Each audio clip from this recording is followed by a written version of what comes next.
japonês, ou descendente de japonês, falando do Shintoísmo, que era a religião da minha família, assim, a religião popular dos imigrantes japoneses. Eu sou, como vocês sabem, pastor luterano hoje, mas a minha origem é japonesa e o Shintoísmo faz parte ainda da minha vida de uma forma muito forte, né? Porque há um traço cultural também, não só religioso. Então vamos falar do Shintoísmo. Por que falar do Shintoísmo? Falar do hinduísmo, pô, é legal porque é uma religião que pega 1 bilhão de pessoas na Índia. Falar do budismo também é importante porque é uma religião presente em toda a Ásia. É algo que vai constituir o pensamento de muitas pessoas na Ásia. Falar de confucionismo e taoísmo também porque pega ali seu outro 1 bilhão, né, na China de pessoas, além da China ser a segunda maior potência militar e econômica do mundo. Mas o shintoísmo, tudo bem, o Japão é a terceira ou quarta maior economia, mas nada tão pungente quanto a China e os Estados Unidos. Mas o shintoísmo ele vai ter uma marca muito forte na cultura também, porque a gente assiste anime, filmes japoneses, enfim, vários seriados possuem uma carga shintoísta não só no Japão como no Ocidente também. Além de sim, é importante estudar o shintoísmo para ver o contraste dessa religião com as outras ali da Ásia. Ela é diferente, né? Vejam que nas religiões da Ásia, a maioria vai falar de ordem cósmica, vai falar de um ciclo do tempo, né? O tempo de forma cíclica, de karma, dharma, reencarnação, do nirvana como libertação do karma, ou libertação do ciclo de existência que é o samsara, e assim por diante, né? O confucionismo e taoísmo fala de uma vida mais simples, Confúcio falando para as elites, o Lao Tse do taoísmo para o povão, e assim os dois em dupla conseguiram transformar a China numa grande potência do mundo antigo. Né?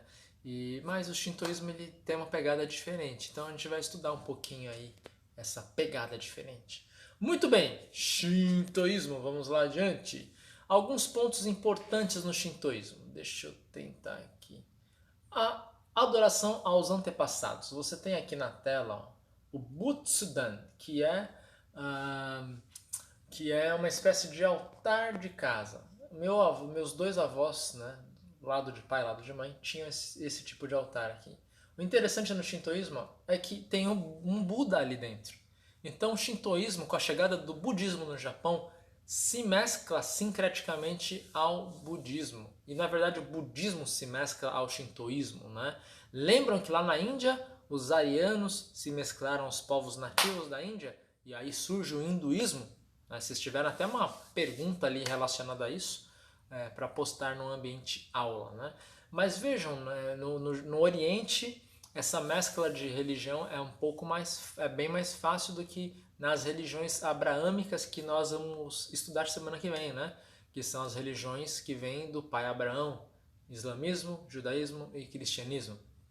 Então, no Oriente, por não ter um dogma tão claro e específico, eles têm uma capacidade de sincretizar as coisas um pouco melhor. Não é tão perfeito assim, tá? Mas é um pouco mais fácil. Nós ocidentais, nossas religiões, elas têm credos bem específicos, né? Então a junção de crenças é mais difícil por essa característica, sem julgamento nenhum, só uma descrição cultural.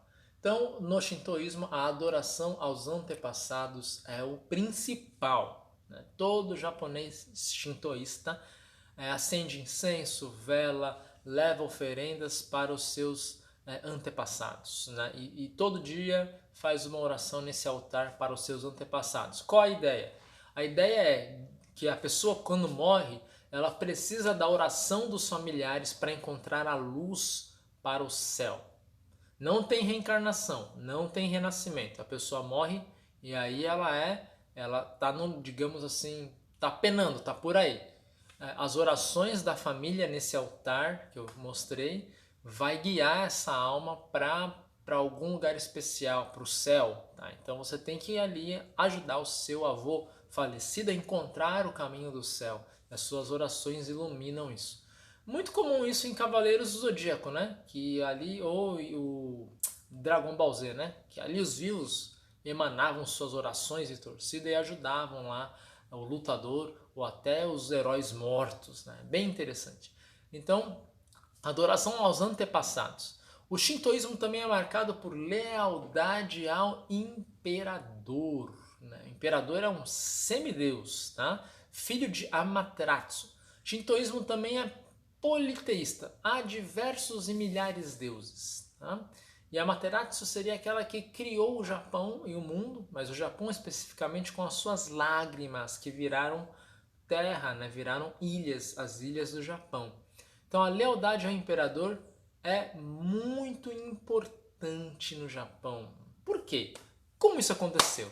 O imperador foi malandro, né? Assim, lá no passado do Japão, para unificar o Japão, a ideia era ter algo que unificasse um motivo. E o motivo foi falar que o imperador era um semideus. Então, o Japão, ou o Império Japonês, foi unificado na figura do imperador shintoísta, de um semideus. E foi esse imperador e esse apego shintoísta que levou o Japão à Segunda Guerra Mundial, na ideia de que o Império Japonês era imbatível, porque afinal de contas, quem luta por nós? É o imperador, que é o filho dos deuses. Então, os japoneses, quando foram para a Segunda Guerra, não foram só como uma guerra civil, era quase uma guerra santa de conquista, né? Acreditava-se que o Japão estava destinado a conquistar boa parte do mundo. Até porque na história do Japão, o Império nunca, o Japão nunca havia perdido uma guerra em 2.300 anos, né? Suportaram a invasão mongol com a ajuda até de ondas e tempestades, mas a verdade é que o território japonês nunca tinha sido invadido, né? Então a lealdade ao imperador era absurda na guerra. Um traço shintoísta é a gratidão. O japonês não vê muito bem quem reclama demais da vida. Então, gratidão é fundamental. Se você um dia trabalhar para uma empresa asiática, especialmente japonesa, gratidão é fundamental. Reclamar menos e fazer mais. Aliás, até no Brasil nós gostamos de pessoas assim, que reclamam menos, né? Outro traço é a coragem diante da morte. Não pode fraquejar na hora da morte. Ele tem que encarar a morte com coragem. É meio que aquela ideia de vikings e gregos e romanos, né? A coragem na morte, morrer em batalha, digamos assim, conta pontos na vida, na vida além, né? Na vida após a morte, tá?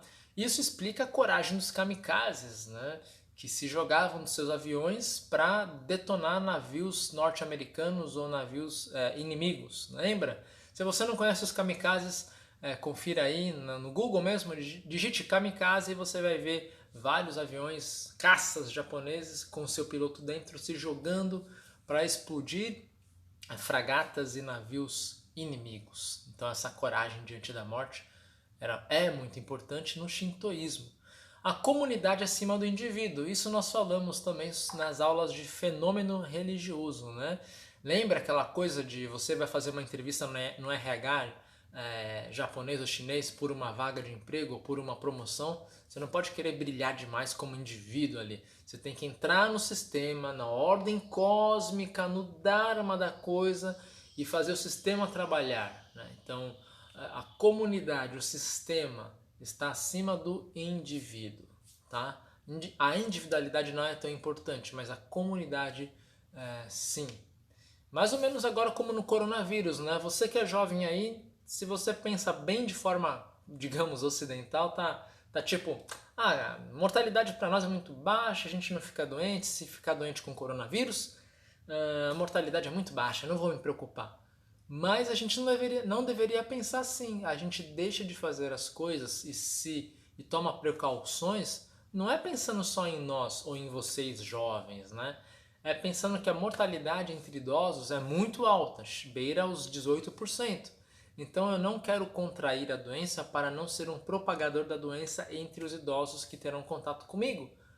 Então esse é o ponto, né?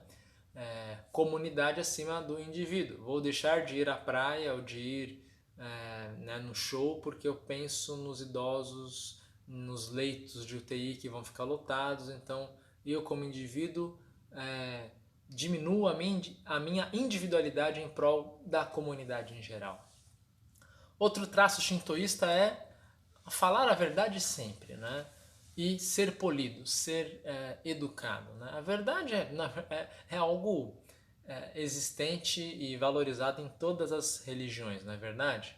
Agora, a polidez é algo diferente. No Japão, realmente, a coisa é tão forte que você tem um sistema linguístico, uma versão do japonês, né, da língua, para falar com pessoas acima de você e outra versão para falar com pessoas igual. Por exemplo, eu vou chamar o meu pai só de Kimiwa, desculpa, Anatawa, que é você, quase, né, senhor.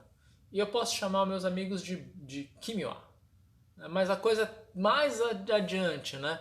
Você vai perguntar assim: você comeu tabemashitaka? É uma forma para pessoas superiores. Então eu pergunto tabemashitaka para superiores. Mas eu posso perguntar tabetá para inferiores ou para iguais a mim. Então até a terminação verbal é diferente, a conjugação verbal é diferente para regras de polidez, né?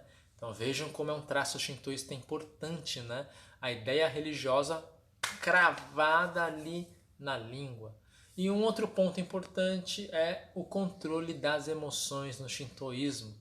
Por isso que o povo japonês realmente parece um povo frio e as festas japonesas não são as mais animadas comparadas talvez com festas italianas ou com Oktoberfest, né? Tem uma animação, mas uma animação bem contida. E mesmo o velório e o funeral japonês também é algo bem mais contido. Não é que não se sente, obviamente se sente, mas se controla as emoções, tá bom? Então esses são alguns traços aí do shintoísmo. Temos aqui algum vídeo. Esse é o vídeo que eu falei sobre missão suicida. Eu não vou passar eles, vocês podem, eu vou só passar um pedacinho, vocês podem vê-lo por inteiro no YouTube. E aí o vídeo fala um pouquinho, né? Uma cena dos kamikazes. Muitos feitos humanos e gestos heróicos ficam marcados na história. Tá? Eu vou colocar o link ali no ambiente aula para você olhar, O tá culto bom? pelo heroísmo existe desde a antiguidade e até mesmo morrer pela... Um outro vídeo interessante para quem quiser saber mais é a Floresta dos Suicidas. Então muita gente no Japão realmente usa do suicídio ainda para apagar vergonhas sociais como não passar no vestibular, né? É um traço, a ideia de lavar com sangue a honra que eu manchei, né? Enfim, uma coisa bem do shintoísmo, bem oriental, né? No Brasil, a gente, graças a Deus, pelo menos não pensa assim, né? Ou não deveria pensar assim. Mas enfim, né?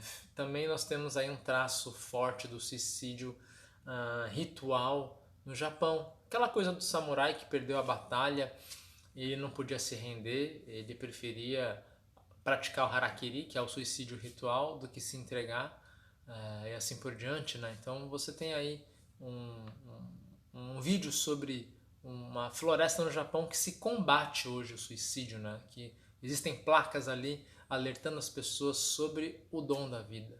Então é isso aí, gente. Eu acho que não tenho mais nenhuma outra coisa para passar. Foi um prazer estar com vocês. Mais uma pergunta aí para vocês responderem.